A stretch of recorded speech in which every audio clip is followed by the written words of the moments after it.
called you Cassandra. Mine's Marcus. I didn't remember. It's okay. I didn't remember her name. And I'm gonna be marrying her for sure. When I first met her, I couldn't remember her name. I know I'm not Luke, and do not expect Luke, but the reason I'm announcing tonight is because this is one of my professors from high school. He taught me philosophy and world religions. He also taught ethics, although I didn't pick that one. But I'm super excited to have him back at Christi talking about prophets today. So yeah, Mr. Honsberger has taught that. Oh yeah, he asked me to call him Bill because Mr. Honsberger is too much, even though I called him that for years. So yeah, we're gonna talk about true prophet or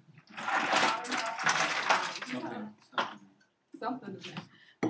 He's had a lot of experience talking to people in cults like Jehovah's Witnesses or Mormons or other things like that. So I highly recommend.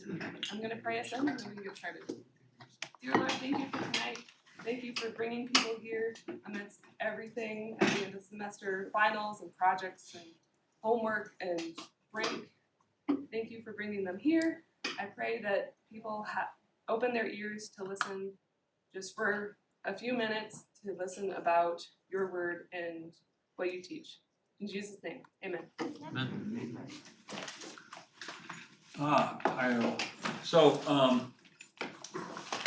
What Julia didn't say, I'm the director of a mission organization called Haven Ministries, so we're missionaries. That's what we do. We don't use apologetics as one tool in our toolbox, but there are other tools that are necessary. We go to atheist conferences, we go to Mormon meetings, we go to witchcraft meetings, we go to Hindu temples, we go to Buddhist temples, we go to psychic fairs, we go everywhere. And you can imagine that they love us everywhere we go. And they're so accepting because they're so open to all past.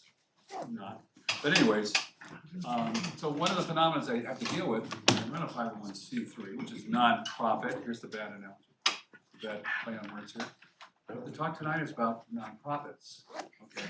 And how do you know? How can you tell? And so this word up here, badly written up here, is not a Hebrew word for prophet. And I'm going to refer to it almost like, and so most of you, if you've been around the Bible, as I'm at, you're just somewhat familiar about prophets. But because of what we do, I talk to Hindus. We go to Hindu temples. We did a big one in Tampa several years in a row now. So we're familiar with their prophets, quote unquote. Sometimes. We talk to all these different religions, all of whom claim to have someone who spoke to God. I was teaching the philosophy class this morning about one of the big arguments. We're just starting on philosophy of religion. We're getting into the big arguments for the existence of God, five beings, the cosmological, teleological, and all these ones. And the last one is religious experience, which is highly debated. But it brings up this really important question: who speaks for God? My little brother, a very famous musician. I was a Baptist missionary a long time ago. And he said, well, how do I know who's right? And I said, that's absolutely a great question. How does anybody know who's right? And I gave this whole impassioned speech this morning in the intro about near-death experiences. Most of you have heard about. There's hundreds of thousands of these things out there. Dissertations have been written. Entire textbooks are written on the subject of near-death experiences. And if you study them all for 2 minutes, what you find out is that there are so many different claims. I saw Jesus, I saw Buddha, I saw Mary. No, I'm and a lot of them are about getting money. That's really clear. Somebody wants to claim you've had an experience from God, not from that's one of the scams. Anyways, so it is an important question. So I want you to turn, kind of an overarching verse for the evening is Matthew 7, verse 15. The famous part of the Sermon on the Mount, which Jesus has already described all sorts of interesting things about judgment. Yes? Can you hear him in the back? Only when people aren't shuffling around. No, sorry, I don't project very well. Anyways, Jesus has already addressed the judgment, he's addressed different things, and he gets this interesting passage about false teachers. And this is going to be brought up again in the New Testament by Peter. But long before this, is Peter's going to bring up the illustration that just like there are false teachers among you now, presently, there used to be false teachers among the people. okay? Does that mean all teachers are false or all prophets are false? I know it doesn't. This word is really simple. It just means to speak out, to declare. All right, it's the primary understanding of that word. So what I want to do as we're looking at this passage, and we're going to explore it in more detail here as we go through this, is for you to realize that even in the Old Testament, the Tanakh, the Hebrew Bible, okay, you have this phenomenon. Every once in a while, somebody's called a prophet. Somebody speaks as a prophet. Saul even, Saul is a king, but he speaks as a prophet at one point, right? You hear this interesting term in Samuel for the first time, school of the prophets. Something's developing here. Something larger is going on. Not really given a whole, here's a nice Greek way of writing this with 14 subpoints about how this is, all working. We just know there's this group of people out there called the school of prophets. Then we get into actual prophets like Jeremiah and people like that, and we learn more things about prophets who are speaking for God and being punished for it, and other prophets who are saying whatever the king wants them to say. And we realize something else is going on here. This word prophet, the same word's being used, but some people are declaring what God wants them to say, and some people are not. All right, so there's this clear distinction going on. There's something going on. It doesn't mean all prophets are wrong. And it certainly doesn't mean all prophets are right. Okay, so that's what's happening in the Old Testament. But that's just the Old Testament. Understand that the Old Testament was written, we all know, basically in the Holy Lands. Some of it was written in, Babylon and some other interesting places like this. But surrounding all of that are gods that every once in a while we hear about, in the Bible and stuff like this. We'll hear about the Egyptian gods sometimes. We'll hear about the Persian gods. And there's some academics that argue that Jewish faith is built on Zoroaster, who was an interesting religion, and Zarathustra, this famous so-called prophet. We have no evidence of anything before Aristotle, which is roughly 300 BC. We have tons of evidence for the Old Testament existing before that. But anyways, there's people out there saying these kinds of things. But whoever Zarathustra was, and we don't know too much about him because it's all post-dated. There's Mithras at the time of Jesus, but there's so many different prophets out there, so many different religions. By the time, I'd say Isaiah, maybe 7 centuries before Jesus, roughly, the Buddhist movement is starting out of India, okay? Hinduism had already been around for several hundred years before. The formal type of Hinduism you might see today has already been around. But they had different gods in the early Hindus, the Agni, the fire god, all sorts of other ones. By the time that you zoom that forward to the New Testament, okay, we've got zillions of Hindu gods, Christian and all the characters that most people know today. There's hundreds of millions of gods in India right now, 330 million and counting. You have all the Buddhist gods. If Buddhism is not atheistic, I don't have time. I talked about it I think when I was here before, but it's not atheistic despite what Western teachers want to say. Every time you read Buddhist literature, there's zillions of gods, hungry ghosts and characters floating around. So it's not materialistic like most atheists seem to be here in the United States. Okay. So in the New Testament, there are lots of different religions present as well. Some people on YouTube, and it must be true, of course, and I imagine it's on TikTok, so it's even more true with that level of accreditation, argue that Mithras was really where Christianity stole all its stuff. There was that movie, a little short film that came out years ago, 20 years ago now, called Zeitgeist. It had like 15, 20 million views, and this is 10, 15 years ago. And that was one of many stupid things that they said in that show, was that Christianity borrowed from Mithras, okay, this moldy Persian god. And there's absolutely no evidence for this at all, but yet that's the claim. And since most people study about as long as they take to watch a YouTube video or a TikTok video, and that's as deep as it ever gets, and they buy it, they believe it. So the question is, who speaks for God? Well, it can't be Christian because they stole that from Mithras. And Mithras had a virgin birth. That's what the movie says. Well, I suppose if you think rocks are virgins, Mithras is born out of rock, according to the literature itself, the Mithras literature. But if you want to call that a virgin, go right ahead. All right, I'm trying to illustrate a point that I made. If Julia had been paying attention to my classes, she would have remembered this. That's what I call bumper sticker thinking. Most people don't think through their own way, let alone other people's way. Any pastor that's decent and will tell you this. It's frustrating. So many people are not that interested in really being discipled and taught the faith well. I'm learning somebody who is, and it's very exciting to them in pastoral ministry. Well, that's true of virtually everybody I know in almost every religion, all right? They barely know your own faith. And so when somebody says something about, well, Buddhists say this, or Jews say this. I grew up in a Jewish neighborhood in Los Angeles. It's very common for people to say, well, Jews don't believe in hell. I'm like, have you actually talked to me? I'm just curious. Some Jews don't, you're right. Some Jews do, what the heck? Buddhists don't believe in God. Well, some don't, and some do. You know, so the cafeteria Catholic phenomenon is what scholars talk about. The fact that inside of Roman Catholicism, you'll see very common people say, you know, I like what the bishop said about this, and completely disagree with Cardinal so-and-so on that. So you pick and choose. And I argue in my class that's true of Islam, that's true of Baptists, that's true of Calvary Chapel, it's true of Buddhists, it's true of Jews and everything. All right, there's a whole approach called personalist, which is basically addressing this. All right, that's not what you're doing. The question of who makes a prophet, who speaks for God, I think it may be the important question. Micah 600 years or so before Jesus. He says at the end of this, and it's always said that a different way, I'm going to twist it a little bit. It says, who is a God like you with good sense?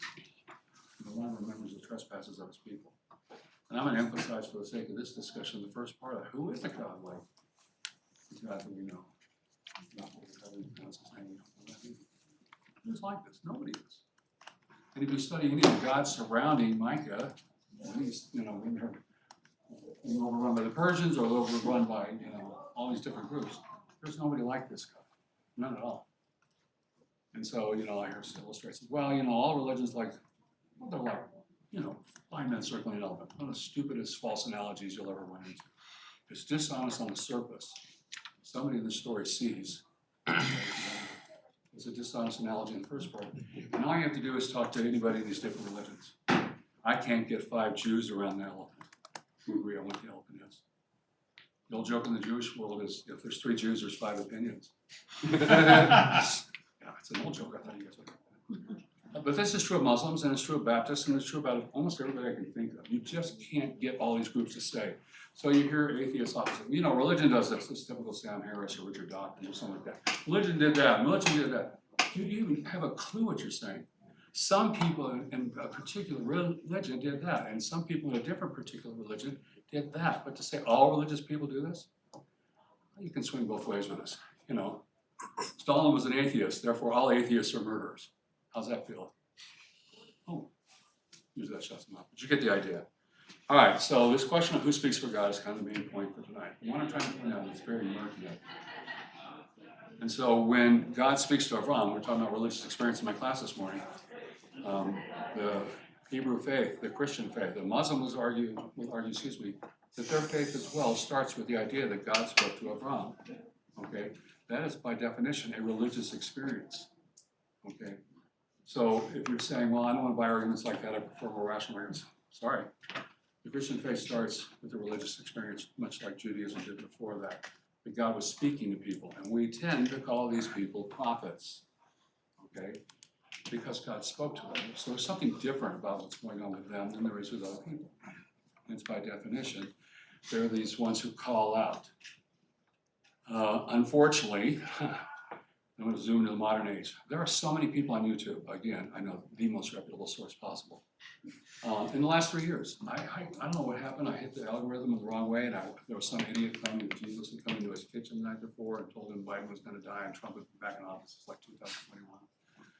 So because I'm an idiot, I turned that on because I'm way too curious. What's this clown saying? And all of a sudden, the algorithm loved me, and I started getting dozens of these people every day, hunting me down. No matter where I went, there's another person claiming that they speak to God, that God spoke to them just last night, and had all sorts of interesting messages for people. So this phenomenon is not new. The version of how it comes out is new through mass media, social media, stuff like this. But the fact that there's people who claim to speak for God is as old as it could possibly be. All right? There were the people that populated Nineveh who claimed to speak for God. Only God spoke through the stars. Now here's a fun one, just to show you how nothing is new. Just pulled out an article last week talking about how witch talk, if you haven't heard of that yet, millions of views, and all these astrologers on TikTok, who, again, most reputable source ever, are claiming that they're disenlightened. They're upset because all of them had picked Kamala Harris to win. I don't care about your politics right now. I'm just pointing out that all these people are saying, and one person says, I don't even know if I can trust any astrologer on this app. And I looked at my class, I said, this is a good start. Don't trust any astrologer on this app or any other platform you might run into them, okay? They're always claiming that they have knowledge that others don't. And that's part of the lure process. I've been going to psychic fairs for 34 years. And I was at the big one at the Western Complex over on 70 this year, and it's huge. It's got bigger and bigger. It was depressing how big it got. Probably 15,000 people there on Saturday, and the whole thing is ringed with people who claim to read your lines on your hand, your aura of your body, the bumps on your head, your tarot cards of the moment, your crystals. There's so many versions of how I can get your money. And it's a multi-billion-dollar industry. And there's tons of astrologers there. And I tell new people who come on our staff and they want to volunteer and come with us to one of these events, I say, just grab a magazine or something, pretend you're reading it, stand with your back to these people and listen to what you hear. And what you hear is happy talk. So people get about $30 for 20 minutes of happy talk. It's always, no, it's Joel Osteen, if you know who that is.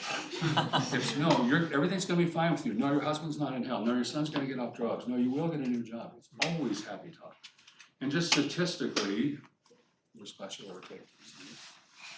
Statistically, odds are in a room of 15,000 people with a lot of older people, some of these people are gonna get sick and die. Somebody's gonna be in a car accident. Somebody's gonna lose their nephew. That's what life is filled with, sadly, okay?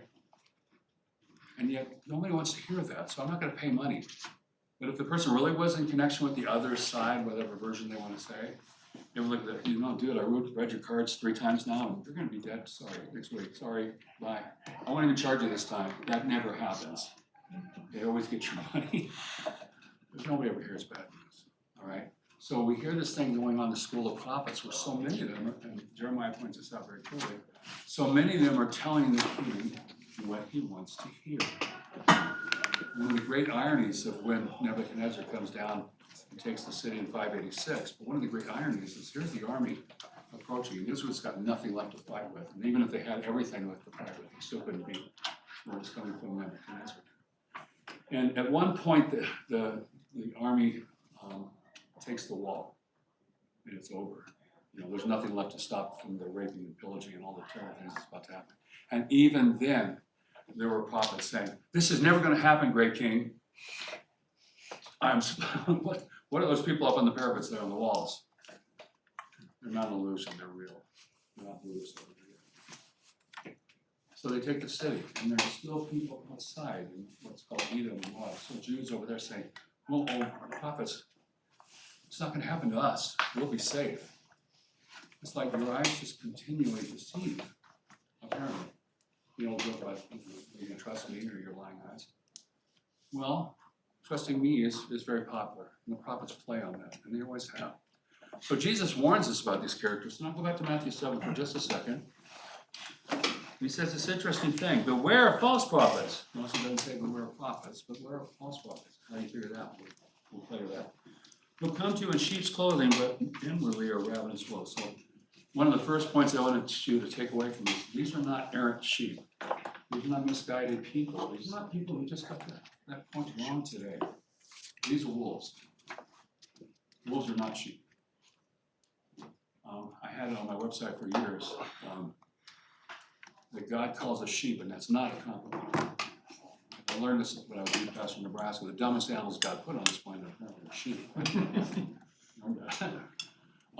Pigs are smart, but that's another word story. Okay, sheep are dumb. And we're called sheep. So everybody in the country's got, maybe around the world, has got pictures of Jesus holding a little lamb inside their house. Some of you grew up in a house like this, right? And I've always said about that picture, it's like Jesus is holding the lamb, so it won't drown in 2 inches of water. Because they're dumb. And that's what we're called, as sheep. All right?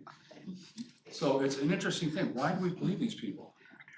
When we find out they're wolves, okay, these are not misguided people. These are not misguided Christians who are just a little off. You know, I know Brother so-and-so is a little off on this point where he tells us to worship Kali, or he tells us to pray like a Buddhist does, or something like this. But other than that, you know, he's a great Christian brother. No, he's not. We'll test this out later on. But this is the point I want to make. Jesus calls them wolves. Wolves are not sheep. So most of you don't remember Far Side cartoons. That's to your lack of education, I'm sorry. You should go back and find those. Because he had this great way of looking at things from the opposite view. So there's one scene where he's got all these sheep, and they all have a line across their neck. It's obvious they're all wearing sheep costumes. And a couple of them stand up and they're wolves. They pull off the head and they go, wait a second, isn't anybody here a sheep? Right, so it's like a convention of false, false teachers. When I go to PaganCon up in Minneapolis last several years, witches, druids, Satanists have been there the last couple of years, very interesting room in witchcraft, what's happened recently. Psychics of every sort, stuff like this. There's Reformed druids for you Presbyterian types there, so get serious. We ran into the Reformed druids. They're obviously mistitled, but you get the idea. There's the same religions out there all saying our guru, our teacher, our technique is the way, and this has not changed. So when Jesus is describing these characters, he tells us they're wolves. I want you to really drive that home. What does a wolf do to a sheep? It rips its throat open. It has no regard for the sheep. It's just lunch. That's all it is. But brother, so-and-so cares for us so much. He allowed me to give twice as much money last month. Are you thinking through what you're saying? He promised me. Yeah, I know. We had a lady in our ministry for several years. Her stepdad, her father, it was her father, gave $600,000. This is 20 years ago. Okay, he gave $600,000 to this prophet / pastor in Tulsa, Oklahoma.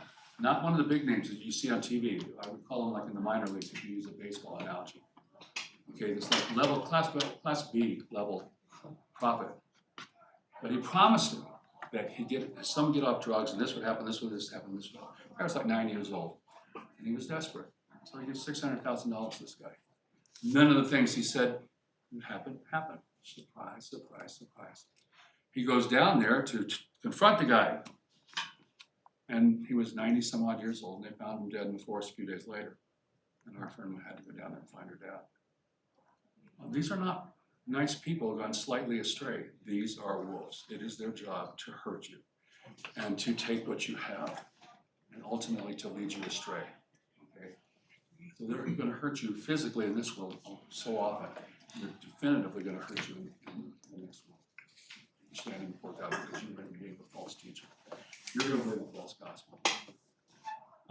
So that's what Jesus tells us. They are wolves. But they're smart wolves. They're disguised.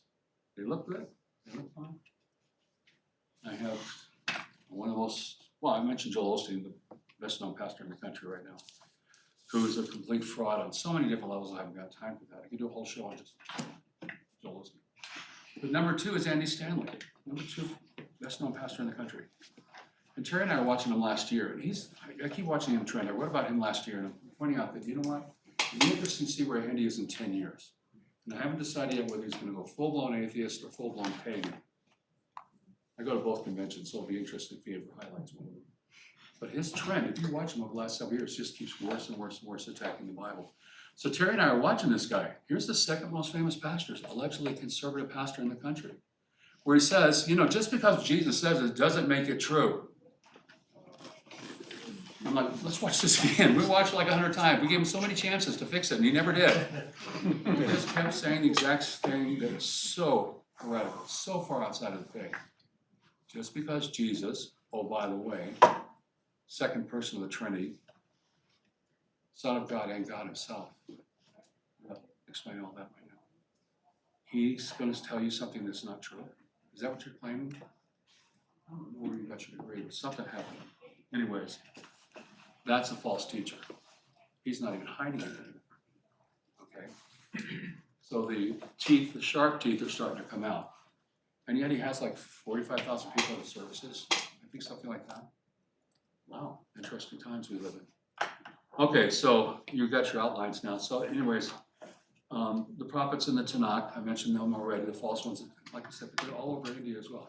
Now here's what's interesting about Indian prophets. They're not prophets. Okay? The teachers, the gurus is their word. The gurus are not prophets in the sense that we think of.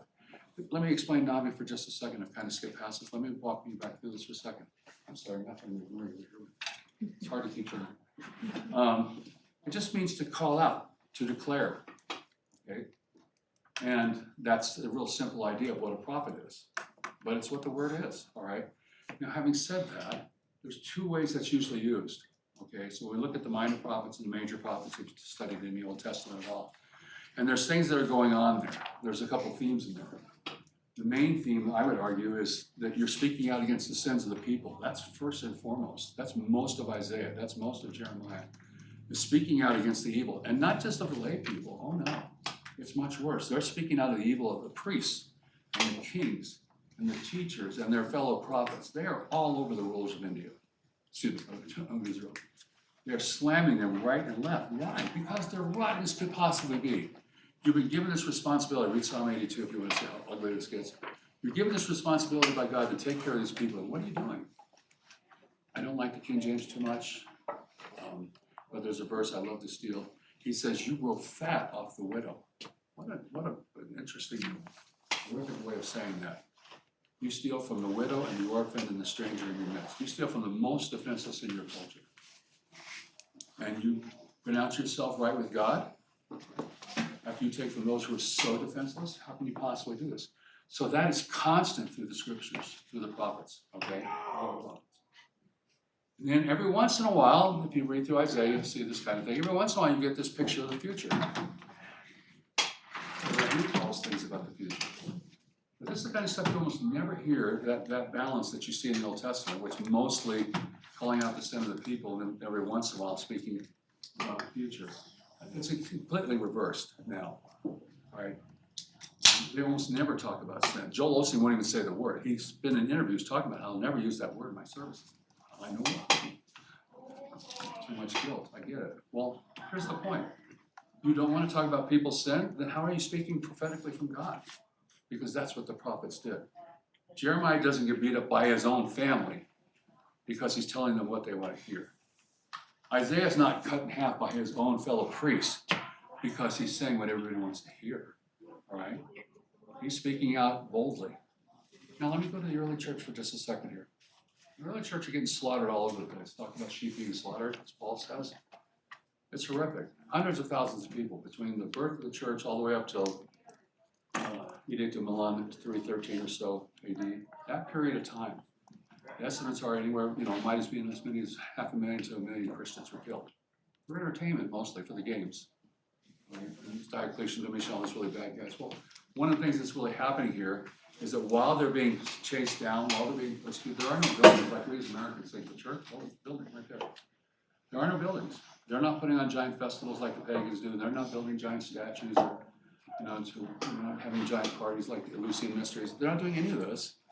And the church is growing like a cancer while they're getting slaughtered. But here's the fun thing for us is we're talking about what it means to speak prophetically. Is we have all these letters called the Antonicene Fathers. You can find those online in just a minute.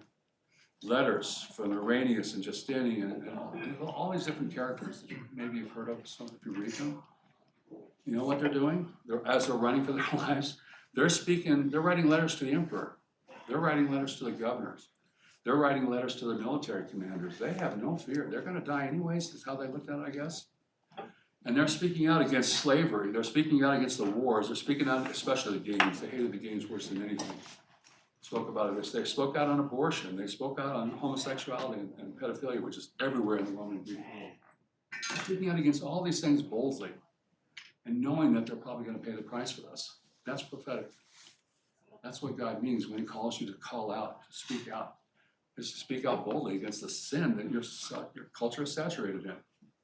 And that's what they were doing at a high price. We're afraid to offend anybody as Americans. Oh my gosh, I pronounced the wrong pronoun. Oh, I'm such a horrible person. Shut up, stop. I'm not saying start fights over stupid things. I'm saying, but you should not be afraid to speak boldly. That's what it means to speak prophetically. All right? Is that you're willing to speak out against the sin that so easily surrounds us, to take that analogy from the Bible. So we have all these false teachers in different religions all around the world in the Old Testament. Get to the New Testament. Buddhism is now spread. It's about 6 centuries old. It's spread. We know it's in Afghanistan. I'm pretty sure it's in the area of the Holy Lands as well. Why? Because Jesus says this interesting thing also in Matthew. When he teaches us to pray, he says, when you pray, don't pray like the Gentiles, the pagans, okay, the goyim. Don't pray like they do, who think by their many mutterings they will be heard. Well, Terry and I were sitting at the Hindu temple just a few years ago in Tampa. Just a huge community of Indians there in Tampa. Now, I had no idea. saw it on the map right near the airport. I'm like, whoa, what's this? So we went over and got to have some really great talks with this priest named Suresh, and be praying for him. Anyway, so we're watching them do these ceremonies.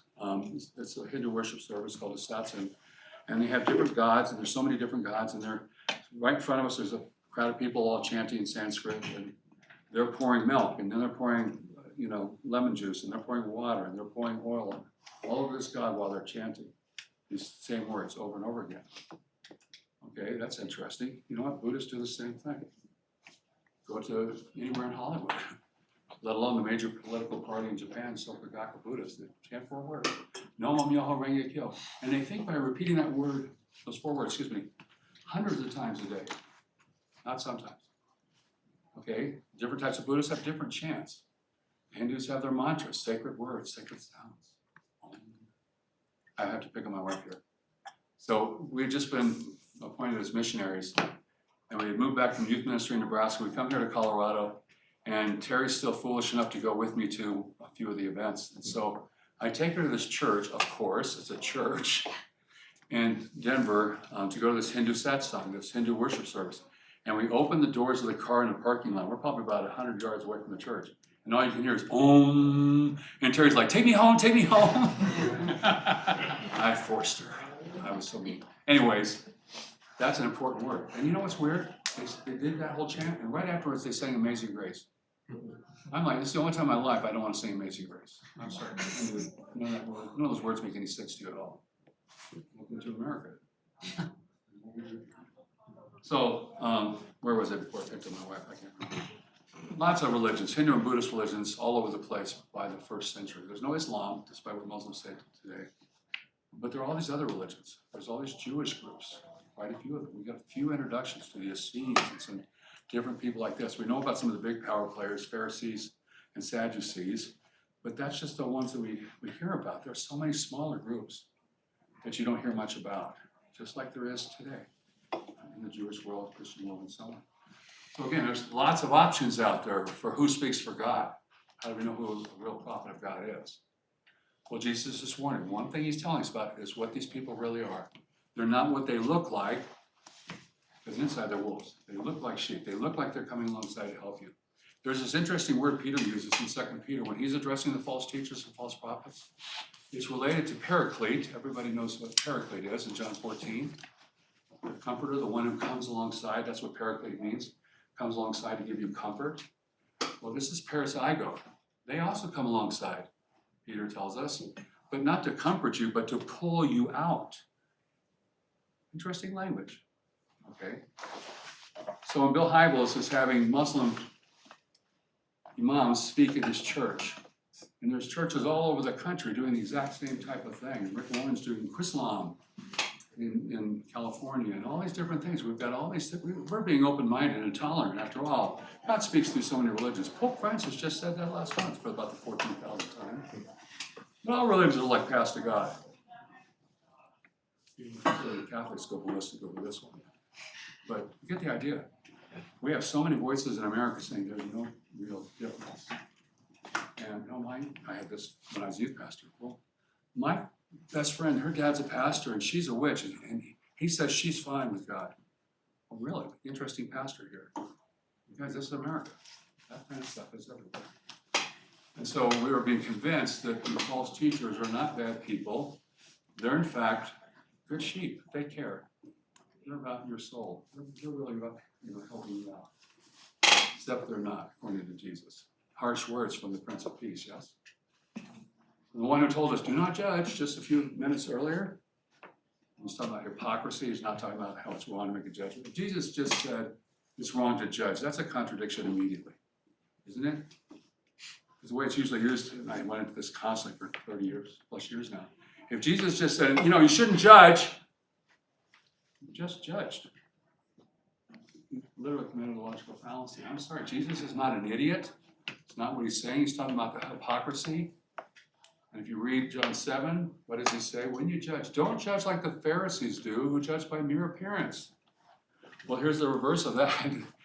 We're judging these false teachers as sheep because they say nice words and they make us feel good. And I heard a story about how he helped one.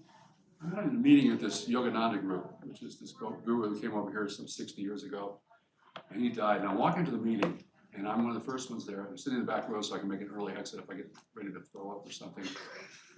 And there's this gigantic picture at the end of the hall. There's probably about 1,000 people can sit there, and nobody's there yet. This huge picture of Yogananda. And I'm watching as people are coming in. They're all dressed to the nines. They're really serious, clothes and stuff. And this one lady comes in, and she literally sees the picture and falls on her knees, crying and weeping. Why? Because she says, she's speaking quite loudly, that she'd been 6 blocks away from Yogananda, and she could feel the love even there. Just read the stories about Yogananda. Not the people who are 6 blocks away, but the people who are 6 feet away and see what happened to them. So many of these gurus are just perverts. Just over and over again, horrible people. But oh no, guru so-and-so loves me. Sure he does. All right, so ancient religions, New Testament religions, there's a zillion options. Who speaks for God? And this we have today. So I put here point 3, sort of modern and sort of prophets. So by this I mean kind of the 19th century in American history. America's gift to the world. We not only gave the world McDonald's and Krispy Kreme. I can tell you Filipinos serve Krispy Kreme. That's just so sad. You want to hear a silly story about Krispy Kreme? Yeah, why not? So Terry and I have been to the Philippines many times. We have 4 Filipino children we adopted. It's near and dear to our hearts. We were just there this summer. And 5 years ago, we were back, and there was a big mall in Manila. We usually spend our time in a much smaller town down in the south. And anyways, we're at the big mall in Manila, and this first time we've seen a Krispy Kreme there. And I've had too many of them, you might notice. But anyways, we're sitting there at Krispy Kreme at this big mall. And for the first time, I kid you not, for the first time ever, we see this family coming towards Krispy Kreme with a young man who's probably about 12 years old, and he's overweight. I'm like, I'm dead serious. I've never seen an overweight Filipino, ever. I don't know. Well, I hang with the wrong crowd. I don't hang with the crazy rich Asians. I hang with the crazy poor Asians. And here's this fat Filipino. I'm like, oh, America's gift. We've blessed you so much. Oh, it's terrible. Well, we've done other things too. The Word Faith movement, you want to talk about false teachers? The New Apostolic Reformation is now usually called. It started with William Branham and Jim Jones, the Don't Drink the Kool-Aid story, that some of you probably know a tiny little bit about. We started with these guys 80 or 90 years ago. They graduated into Latter-day Rain, into Kenny Copeland and Kenny Hagin and a billion other of these so-called Pentecostals. I am not against Pentecostals necessarily at all here. It's not my fight, not my discussion. Most of my dear friends that are Pentecostal are the loudest voices speaking out against this stuff that's calling itself Pentecostal. Because these guys call themselves gods, and you can do whatever you want with that. I would pretty much say it's safe to say they're not in the Christian faith when they call themselves a God. Oh no, it's only a little God. Oh, that makes it so much better. All right, I'll get to that more later. In the 1800s, we gave the world Joseph Smith. We gave the world Charles Taze Russell, under Jehovah's Witnesses, which you will never hear from a Jehovah's Witness today. Mormons wear Joseph Smith on their sleeve. Oh my gosh, the most wonderful person I've ever lived. Jehovah's Witnesses act like Charles who? They have buried this guy for good reason. He's embarrassing as all get out. They ran away from him dramatically. We gave the world Mary Baker Eddy. We gave the world just a zillion cults for the late 1800s. So sometimes if you're taking a Christian church history class, you hear about the Great Reformations and stuff like this. First Great Awakening, the Second Great Awakening. Well, there's also other side to those things. All these bizarre cults, theosophy, and anthropomorphism, and all these different cults. They give us the Spider Church over here in Lakewood, Mind Science Movement, Religious Science Movement, Christian Science Movement. There's so many of these different groups, but they're mostly small, so the church pretty much ignores them. Then there's one character shows up named Vivekananda. Hinduism has never been a missionary religion until the last 150 years. It's the 1893, it's the Parliament of World Religions. It's the largest collection of religions in history at that time. And Vivekananda, this great famous guru, is going to come from India. He's had a vision from Kali. You may know who Kali is, just for funsies here? You've seen a picture of Kali? I don't care which picture you look at. Kali's always pictured the same way. She's the nastiest possible. She's the killer chick from India, okay? She's always covered in blood and skulls, everything about her. And that's on purpose. It's religion and art, okay? Anyways, he had a vision from Kali who told him, go to the west share the wonderful news of Hindu teaching and all this kind of stuff. So he comes over here. And American church leaders all along the East Coast are, oh my gosh, great guru, please come to my church. Please come to speak to our women's group. Please come do this. Please. It's all over the place. And we're thinking this guy's God on earth here. And I had to do a whole report on this guy. It's so interesting. He's writing letters to home. Mom, nobody's listening to me. I'm a complete failure. But to Western people, he's God on earth. Just look at him. Wow, kind of a little discrepancy there, huh? Anyways, I heard Dianic from Harvard when I went to the second Parliament of World Religions in 1993 in Chicago, 100 years later. And here's Dianic, this famous teacher on religion, talking about the joys of how the world has changed in America so much since 1893. Why, did you know we have, I'm making up numbers, we have over 1,100 Buddhist stupas, and we have 1,200 Hindu temples, and we have 1,300 mosques. I'm just making up these numbers, but she was trying to illustrate the point that America, if you ever thought America was just had a Judeo-Christian foundation, it's completely washed out at this point. We truly are a nation of so many different religious options. So the question comes for your generation now, who speaks for God? The exact same question as of old. Who's the prophet? How do I know? Good question. So what do we do with this gift that we've given to America? We can't even settle it here. I know some of the issues y'all have had from Christi here, and some of our friends in one of these prophetic traditions, if I say that nicely. And so we'll use that as a test case later, as well as another person you've never heard of that I had experience with. Okay, so point 4, up to date and in your face prophets, the joys of the internet, YouTube, Instagram, Snapchat, Facebook, and of course TikTok give us all these characters I already mentioned. I have some names. I hope you haven't heard of them, but if you have, I can mention the big ones, Hillsong and Bethel and all those clowns. But let's see, where is that list?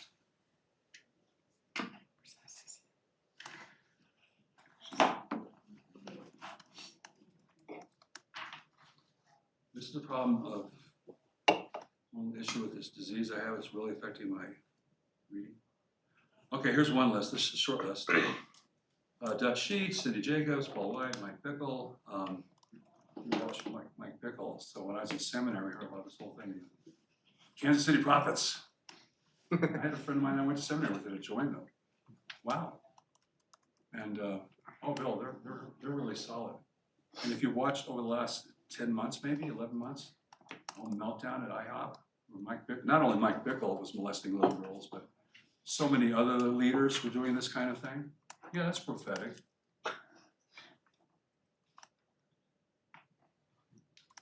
Rat. Let me just read some stuff, because obviously whoever wrote this was so brilliant. There were many who claimed that Jesus told them that the world would end 1000 AD. So we have this nickname. I read this little textbook on this called Millennial Madness. Happened in Y2K when you guys weren't even born.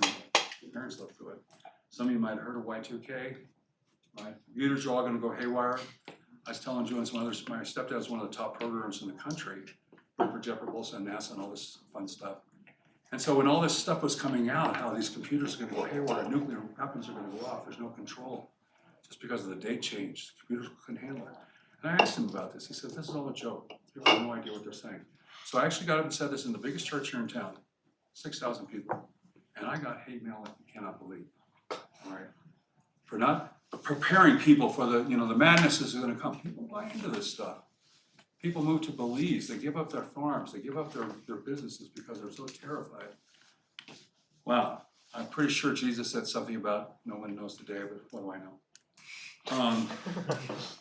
1844, go back to this, the Stone Campbell movement. When Jesus was going to return early in 1844, oops, he didn't. Oh, and he returns later in 1844. Oops, that didn't happen either. Oh well. Here's Charles Taze Russell, 1872, 1892, 1914, this is Jehovah's Witnesses, 1921, 1922, 1925, 1941, 1975, and off we go. And yet I meet people who are older Jehovah's Witnesses and they know this, and they still stick in it. I'm like, 30 years ago, they decided to change tactics, and the Jehovah's Witnesses say, well, yeah, we were wrong about that, but we have new light now. We have better information now. I said, so, okay, so we've admitted the possibility that the organization, not the church, the organization could be wrong on something important, like when Jesus would come back. Can we also have a discussion about, is it possible, just for a second, is it possible that the organization might be wrong about who Jesus is? No, that's not possible. Okay, let's slow down again. You've already admitted that the organization could be wrong over here. Can't they also be wrong over here? Isn't that worth a discussion? Most of them just won't even talk about it. Very interesting. Welcome to spiritual blindness. Let's see.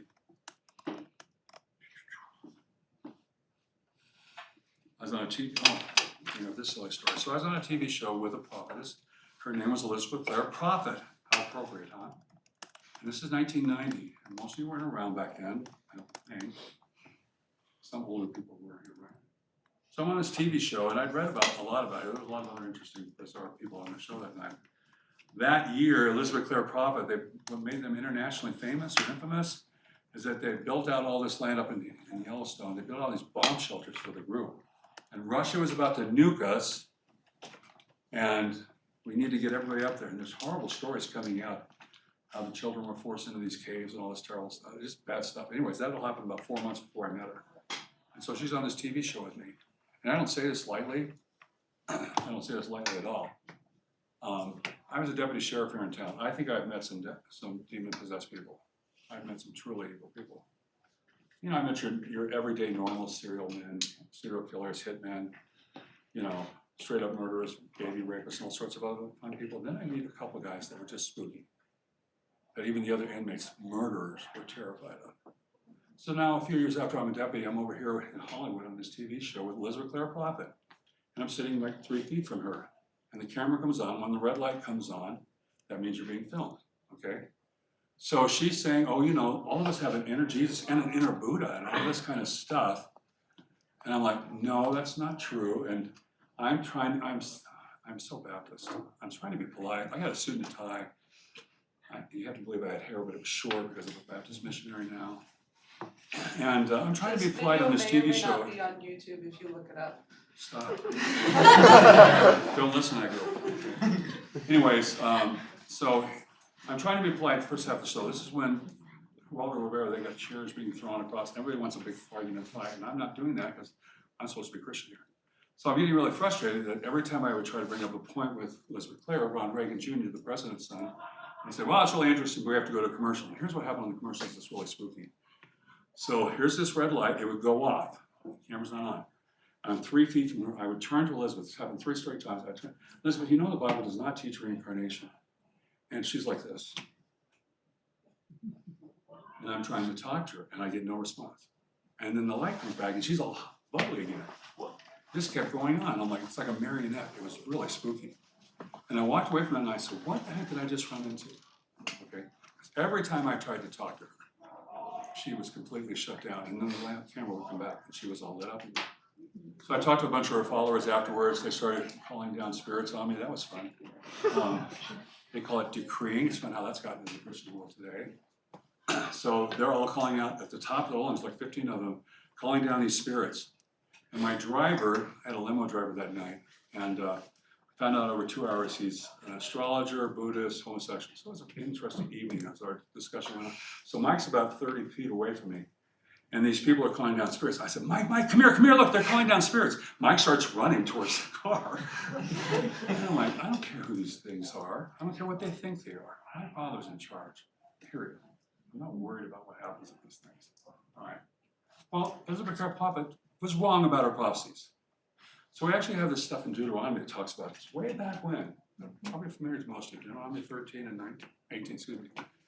And they tell different examples of the same phenomena. In one case, somebody claims they speak for God, and what they says comes true. Oh, that's going to cloud the issue some idiots. But then it says, but then they turn us towards a false God. Do not listen to them. In Deuteronomy 18 gives a different story about the same phenomenon still. They say, X is going to happen. We're all going to die on Y2K. And it doesn't happen.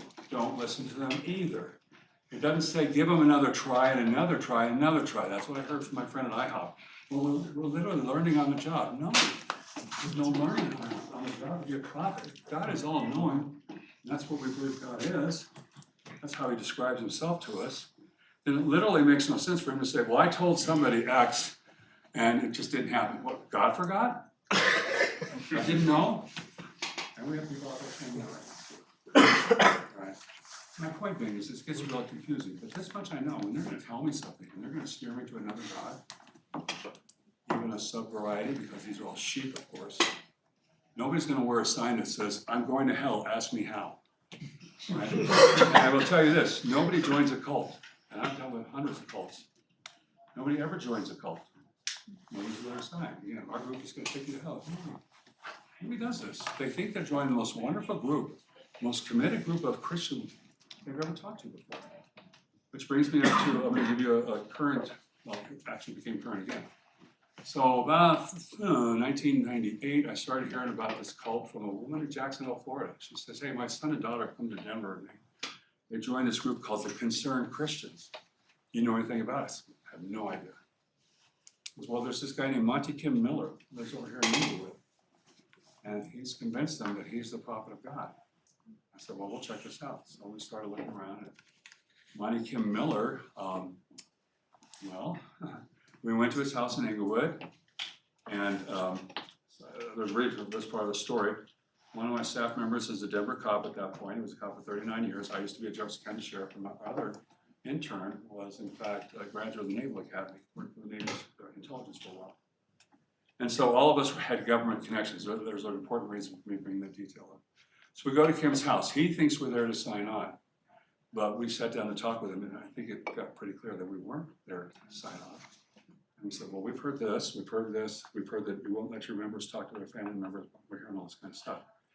And so Kim gets upset. And Kim shifted his seats, shifted his body in the couch, started with his face, and then all of a sudden started speaking. Now it's God speaking. Whoa. Changing your attitude, your posture on the couch did everything. And so it's now God speaking, and God is not happy with me. So he's calling me names, threatening. At one point he threatens to kill me.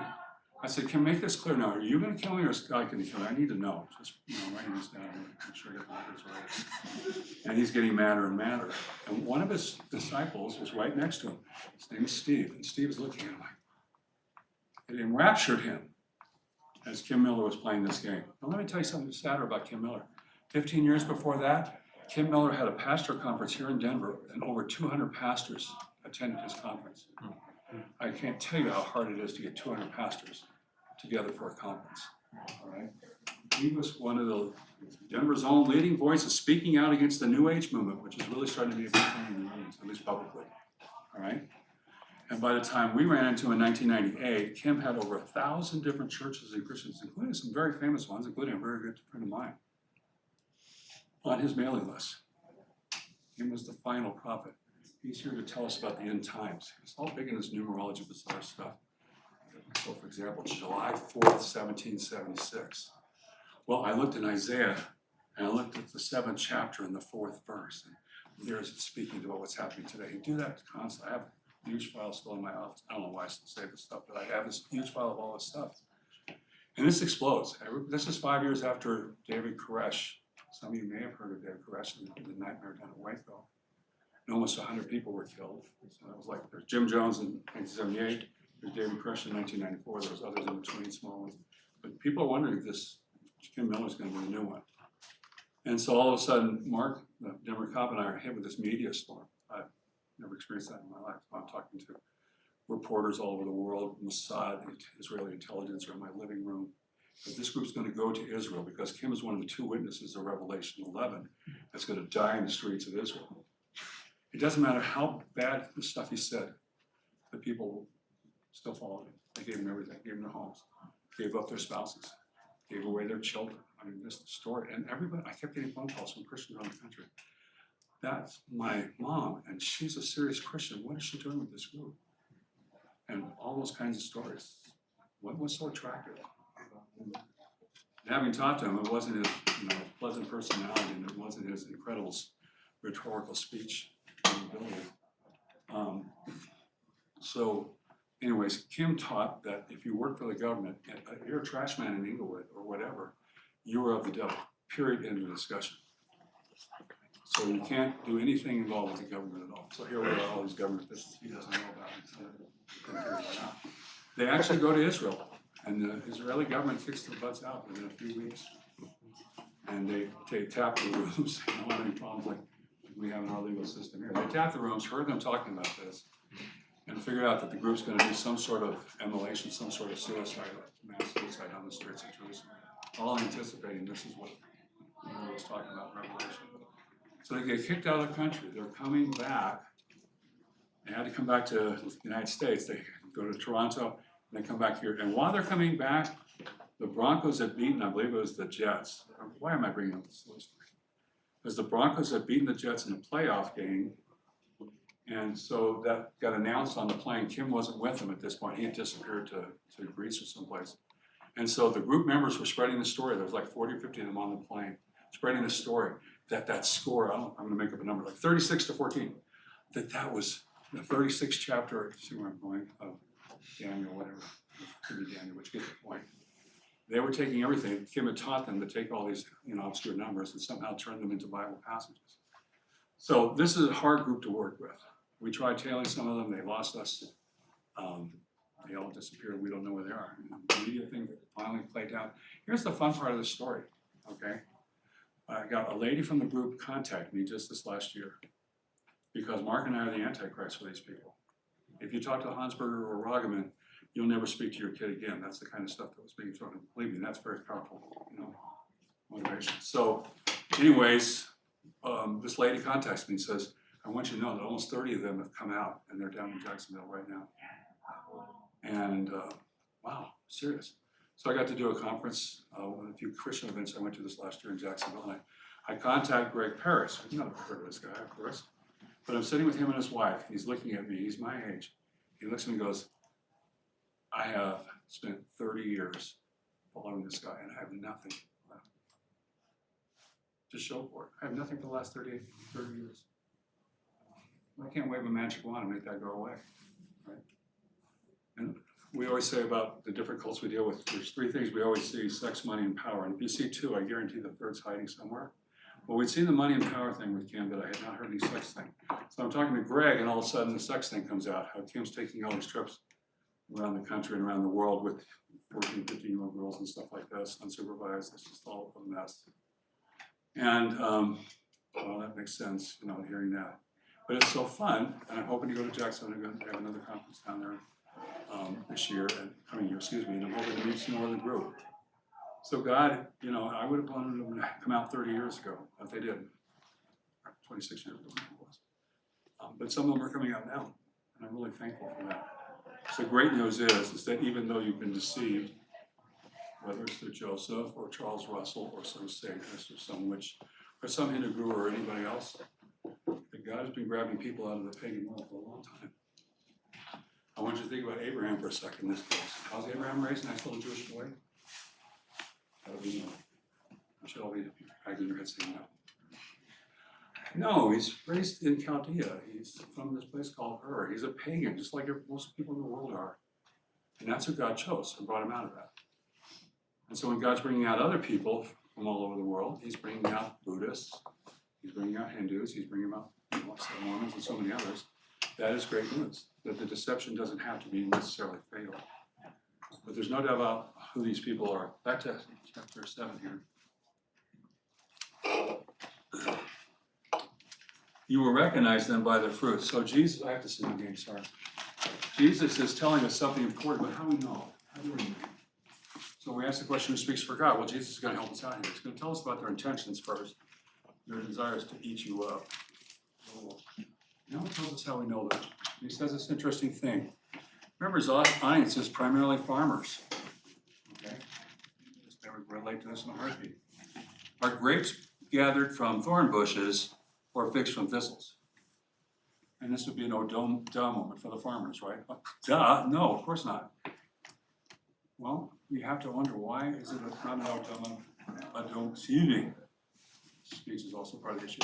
Why is it not an oh duh moment for Christians as we hear these false teachers? How is it we're so constantly enticed? Remember Parasigo, they come inside the church to pull us out. Why are we letting them in the first place? when we know they're teaching something false? What is so attractive about this? What made Tim Miller take over, I think it was roughly 150 people, mostly from Colorado, but from other places as well, and they were convinced he was the prophet, the end time prophet. No matter how many times he was wrong, it was irrelevant. I mean, how many times Joseph Smith was saying false things about prophecies about the future and all sorts of other false things about his teaching? It was irrelevant. How many times do you have to have somebody sleep with your wife before you decide this is not a prophet of God? I have at least 2 guys I know here in the area where the prophet, one of them, we gave it the nickname the Blackberry cult down here in Parker, was an engineer, and they used Blackberries. This is back before your time. Ask your parents. Anyways, they used these Blackberry phones to talk with each other, and they would have these services sometimes at a distance on their phones. And I'm talking to a guy in the restaurant one night, and this prophet, this computer software engineer, had taken his wife and numerous other wives and moved them into his house. These are now his spirit wives. Oh, and you believe this? And he says, well, he is speaking from God. I said, no, he's not. How do I know this? You don't get grapes from thorn bushes. When somebody chooses to live this way, they are not living as God has told. We already know what God says. Adultery is wrong. There's no mystery about this. So it's really interesting. I talked to Mormons forever about Joseph Smith. Out of his multiple wives, 9 of his first 11 were married to other men when he made his move on them, and he married them while they were actively married to other men. And I bought Todd Compton as a Mormon historian, published by Signet Press, Mormon Publishing House. The review I read is the Salt Lake Tribune. Everything's Mormon friendly, no anti-Mormon stuff there if you're familiar with the term. And I have Mormons so upset, they're spitting mad. I had a couple guys threaten to hit me. I think because I'm bigger, I got away with it, but nonetheless, they were mad. Now you go to LDS.org, to their website, there's Todd Compton's book under Gospel Topics. Now they're admitting it. All right, and I won't give you all the subtleties of how they're trying to spin this whole thing. But how is this a man for God? If you don't get grapes from thorn bushes, why isn't we looking and say, well, you know, some of those thorns look pretty grapish. Is that your reasoning process here? Or figs from thistles. These are weeds. You don't go looking for food from that. You're not going to take some weeds and say, honey, bring the kids, I've got dinner. You're not going to do that, are you? What rational person does this? Yet somehow we are attracted.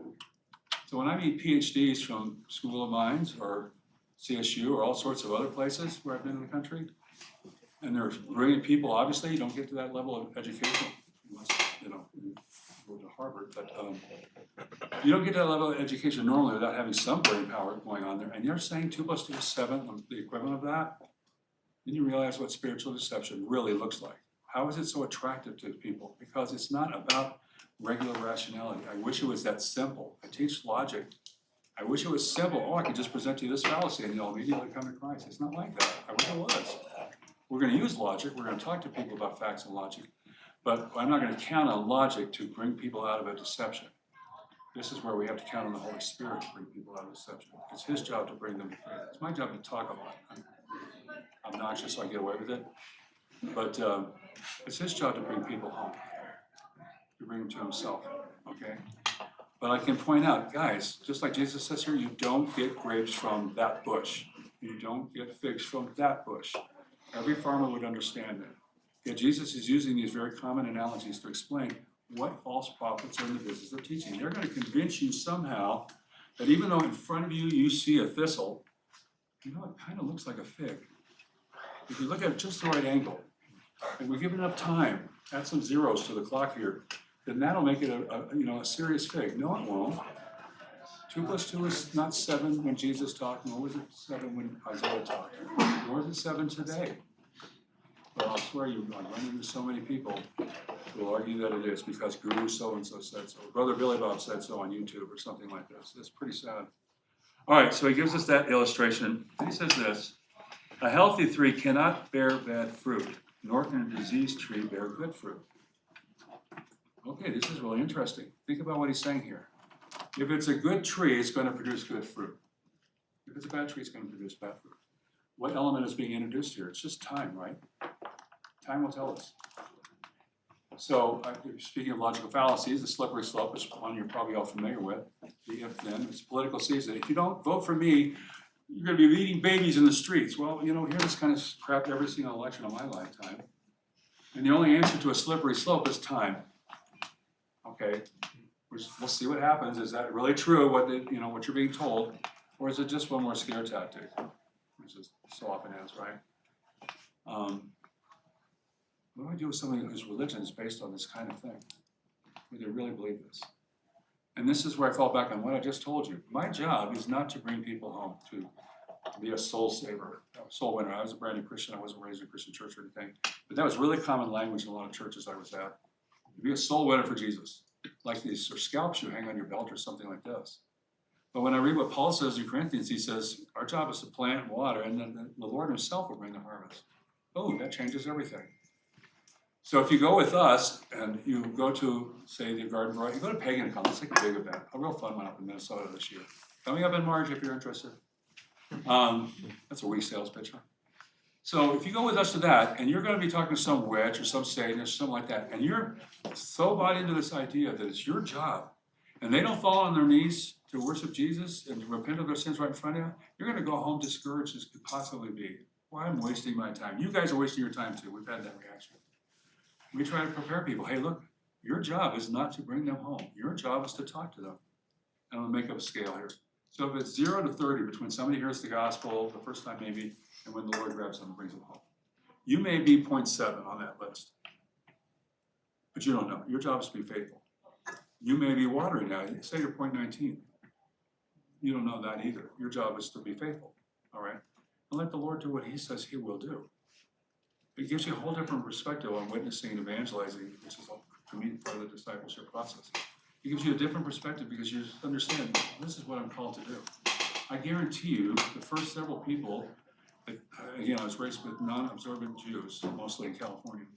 First couple of people that tried to share this whole Jesus thing with me got cussed at, swore at. I might have used a couple of finger, notions or gestures of some sort. I was not a nice person for them to talk to. I wanted to make sure they knew that. Even the night I got saved, this neighbor who was so silly, persistent guy kept coming up and inviting us to stuff. And we were cussing him out. We're upset because we don't have enough drugs for the night. School starts the next day. Oh my gosh, this is horrible. We're going to go back to school sober. No, not that. And he keeps inviting us. We are literally cussing him out. Get lost, amongst a lot of other interesting words. And he says, we're going to show a movie. Oh yeah, like I'm going to go see some stupid Christian movie. Believe you, get lost, get out of here. And, in the middle of cussing him out, I'm like, okay, I'll go. I have no idea why I said that. I'm literally cussing him out with the other guys that are there in my yard. And I go. I'm like, why? I go see this Christian movie, and they have a drummer in there. I was raised that Christians hate drums. They hate having a band. They hate music, and they hate, their speech died 400 years ago. Their music died 400 years ago. This is useless. Why am I going to this? So I'm watching this movie, and it's got this Christian band playing a song by a guy named Larry Norman. I don't have any idea who this is, although I wish we'd all been ready. The movie's all about the second coming, the end times, the rapture and stuff. I'd never heard the word second coming of Christ. I have no idea what this is about. And Kevin and I are standing there. My hair is a lot longer. Again, use your imagination. But I'm standing there, and here's all the youth group over here with their families. And here are Kevin and I, the strangers here. And the youth pastor comes up to us and says, are you seeking or are you saved? I don't know how to even answer a question like that. And Kevin goes, I think we're seeking. And the youth pastor goes, would you like to come to the youth group meeting? Everything in me is screaming no. Because I look at these kids, it's a different part of town, so they're from different high schools. None of them are cool. They all look like these straight-laced people who don't do drugs. What's wrong with this picture? This is awful. I don't want to be anywhere near them. I'm like, okay. Second time that happened that night. And I'm thinking, you know what, I've never asked any of the parents about this over the years, but I'm thinking, if I'm a parent of a girl over here and stuff like this, they would be very much hoping I would say no as well, okay? Don't let this guy loose. And I went, and I ran into something I never ran into. People actually acting like they care. I know this is weird for you because you grew up in a church, a lot of you. But like most church groups, there's the normal bickering and fighting. And this night was a special show for Bill Honsberger. And they acted like they cared for each other. And in my family and my circle of friends, nobody cared for anybody unless you can get me high. Everybody stole from everybody. You trusted no one. And so I run into all these kids who are acting like they cared for each other. I didn't know what to make of that. I had no idea. And I go home as baffled as could possibly be. I'm still sort of high from Friday, but not really high. I go back to school Monday. I don't know what to think of this whole thing. I just cussed this guy out, and I still end up going with him. And he gave me a book called Late Great Planet Earth, which I thought was sci-fi, and I put it on my shelf. I like sci-fi. It was on my shelf with several other sci-fi books to read by Hyman and Asimov and all the big writers. I picked up this book, and it was all about Israel. I grew up in a Jewish neighborhood. What is this? No Jews in Dallas. I was in Dallas at this point. And it was all about these prophecies. A whole bunch of prophecies. Not about the stuff I was talking about earlier, this main idea of speaking out against the sin and the injustice going on in the world, which you should all be doing. But all about how this little tiny piece of dirt, that's exactly the words I use. Why is this piece of dirt so important? I don't get it, okay? How God is going to bring them all back together as a nation again after thousands of years. It happened in 1948, and I'm sitting there, and that kind of sobered me up for a second, like, how could they possibly know this? How in the world could they possibly know this? Where's Greece and Carthage and Babylon and all the big empires, the real serious players? Why is this piece of dirt so important? It just got me weirded out. I don't get it. But it was prophecies in the Bible that got me to look at this for the first time. And then the author takes you over to Romans, and he gives this interesting argument in chapter 5 of Romans, talking about who he would die for and stuff like this. Would you die for good news? And then Romans 5:8, he says these most chilling of all words, because I was convinced this Christianity is for good people. I got nothing to do with that. And so in Romans 5:8, he says this, but God demonstrates or proves his love in this, while we were yet sinners, Christ died for the ungodly. And I just remember I totally sobered at that moment. The ungodly, I thought this Christian stuff was all for the godly, the good people, of which I know none. How could this possibly be? How could God possibly love somebody like me? 2 DUIs by the time I'm 17, I'm doing drugs, my whole family's a disaster, they're in and out of jail and prison for the rest of their lives. And yet God says he loves me? How is this possible? Well, Kevin wasn't with me, and I'm all by myself in my room, and it's the first time I ever prayed, and I believed in Jesus, believed in the gospel that night, all by my lonesome.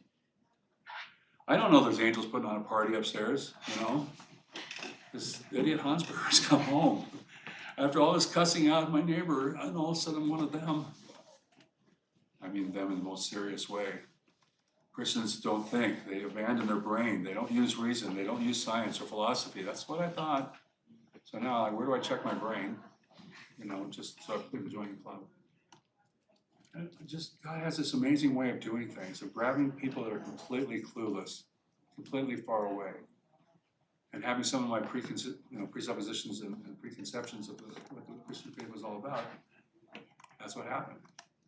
There was the prophecies in the book that actually got my attention. Because I wasn't interested in all these astrology. I was already a very hands-on sort of guy. I'm not interested in some astrologer making some claim or some guru saying, you know, I saw pink elephants on the roof of mine. Whatever. I'm not interested in those kind of stories. I'm very much interested in things you can prove. And here's this piece of dirt there. And it makes no sense at all. And yet there it was. I couldn't argue something that's actual fact on the ground. And God used that fact on the ground to get my attention.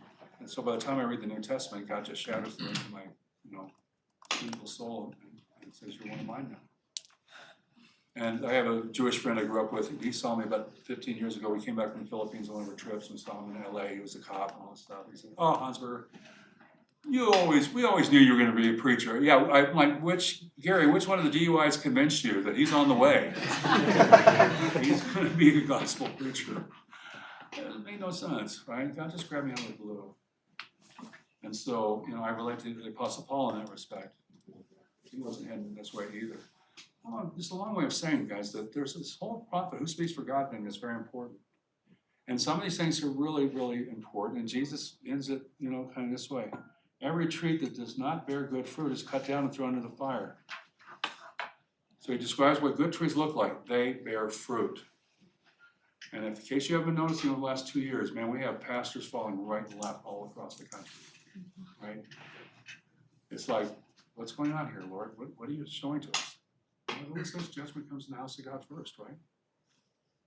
So something's happening here in America. And I want to argue, I used to teach church history with CCU. I try to make the case like this, that America's been under God's judgment for a long time.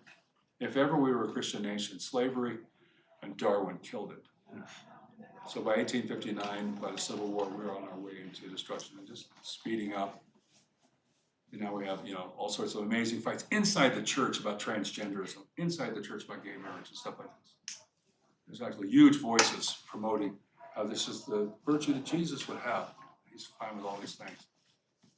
Like, dude, I worked with a whole bunch of pedophiles. It's like, who's gonna be the first brave pastor that comes out when the law starts to change on this? He says, sex with 3-year-olds, that's okay.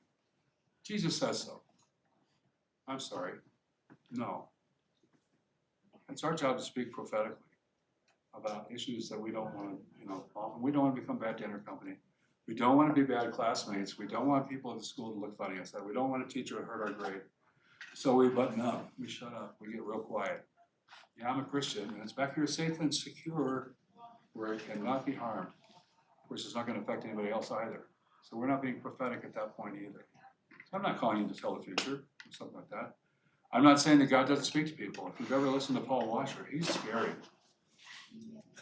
Some of you know. I just want to crawl into a hole when I hear Paul Washer preach. Oh my gosh. I'm sorry, Lord, for the 18,000th time for all my sin. He speaks prophetically, and there are others as well. And I'm encouraging you guys to speak prophetically as well, at least that part of it. Do I believe God can speak to people? I do, okay? But I am so wary, because almost every cult I can think of, almost every bizarre group I have to play with, if somebody comes along and says, well, Jesus showed up in my kitchen last night, and boy, he told me this. That's usually when you have to grab your credit card, run, don't walk, run, for all it's worth. So anyways, Jesus tells us, there's a price tag for all this. You know what's going to happen? These trees are going to end up in hell. They're thrown into the fire. Jesus tells more about hell than anybody. We need to take that seriously. I don't think he's faking us out. The price tag of following false teachers is serious business. And so we need to take that into account. The consequences, I'm not going to go full Pascal here, but consequences of unbelief, or in this case, unbelief combined with false belief all mixed together in the same package, is very serious. We need to take that seriously. And Jesus finally says, you will recognize them by their fruit. So there's an old phrase, I got 3 minutes. Take your time. That was the voice of God, wait. You guys all heard it too, right? Definitely a voice from God. That was so good, I forgot what I was gonna say.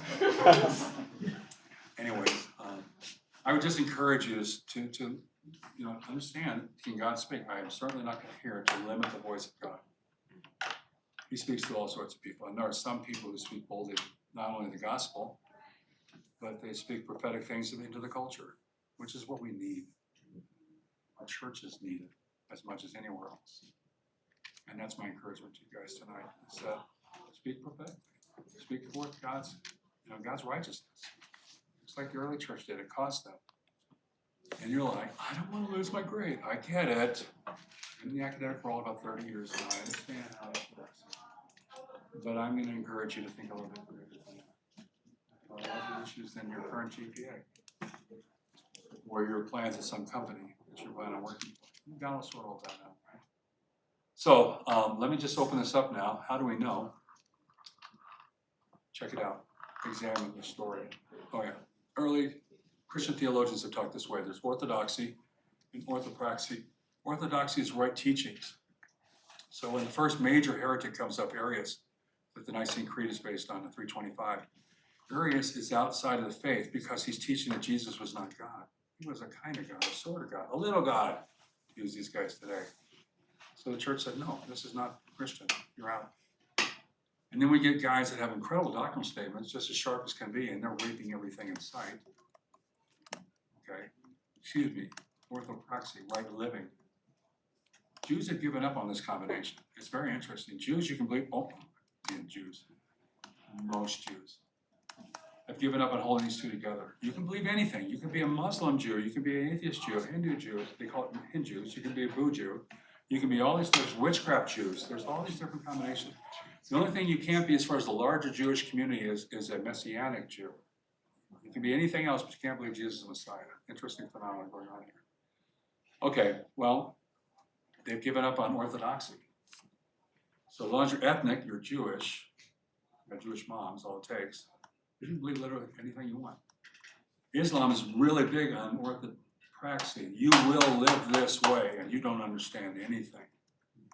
Some of the incredible, disasters of scholarly Islamic teaching, they don't know what they don't.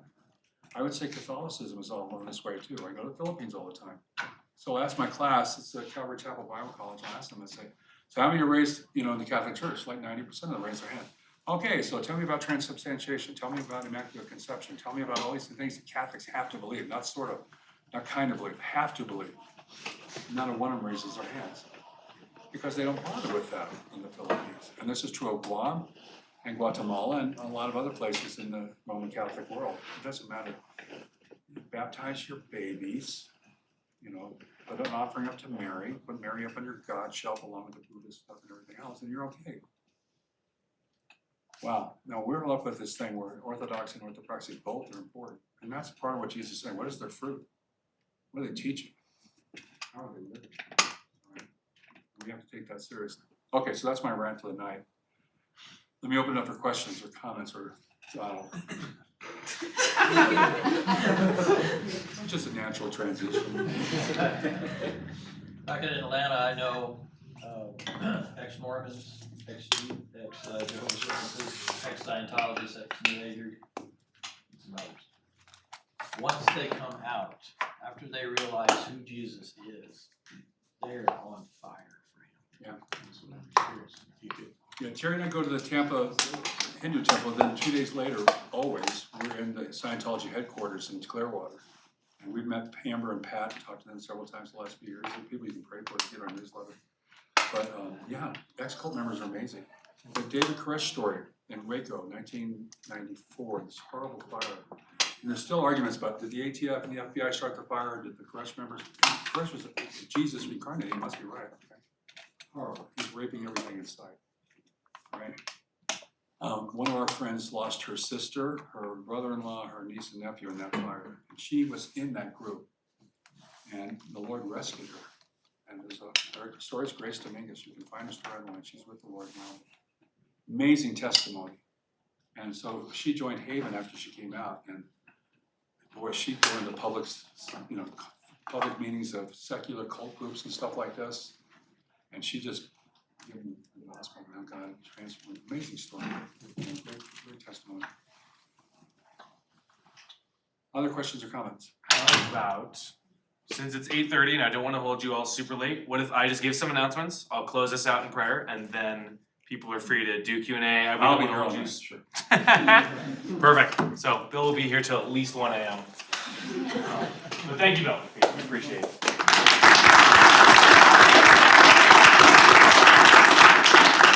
I'm gonna blitz through a couple announcements real quick. So first one is I do want to highlight Oaks is doing an evangelism training night.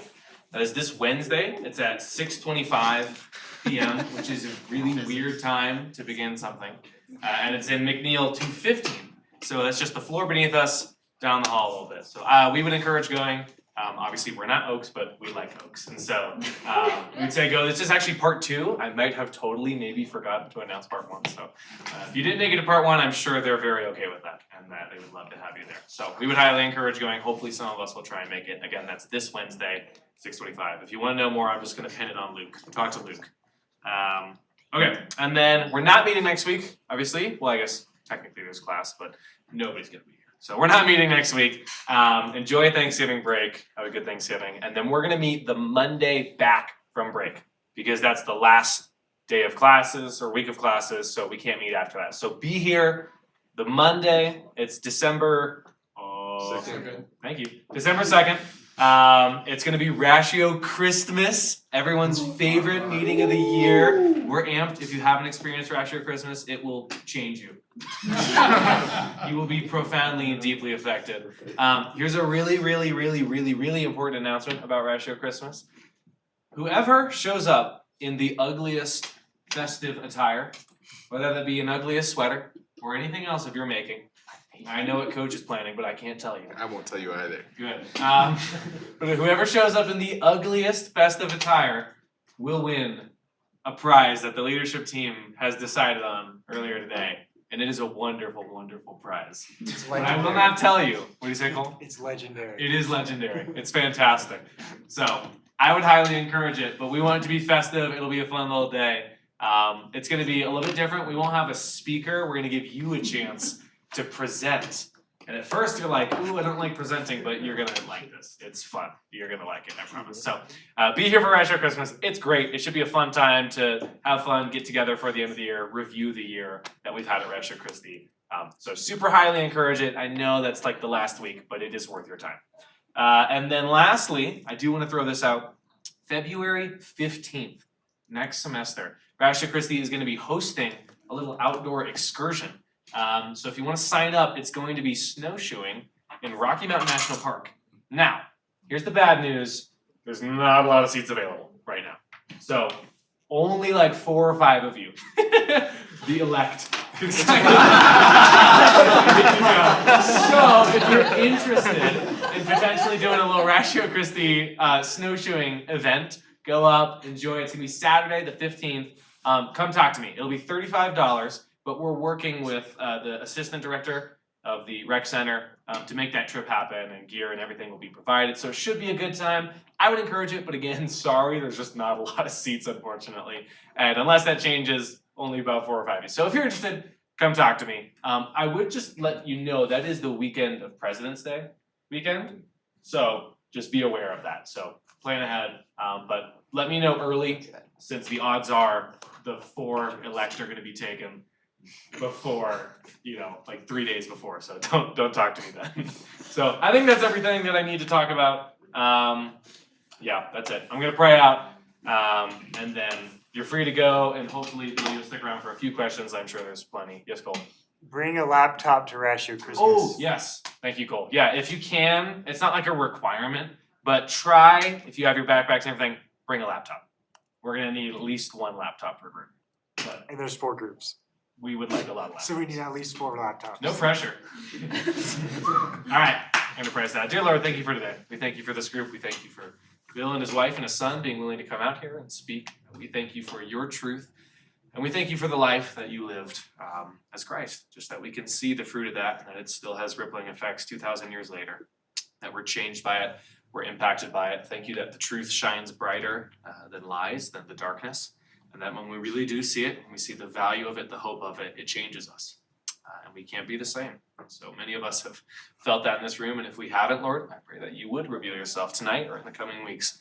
Just let us know the glory of your truth, that we may live for it, that we may speak boldly when we need to, that we may speak your words, seeking your glory and not our own. So give us the proper hearts, that we would go out from this place and honor you with all we say and do and think. And in your name we pray, amen. All right, thanks everybody.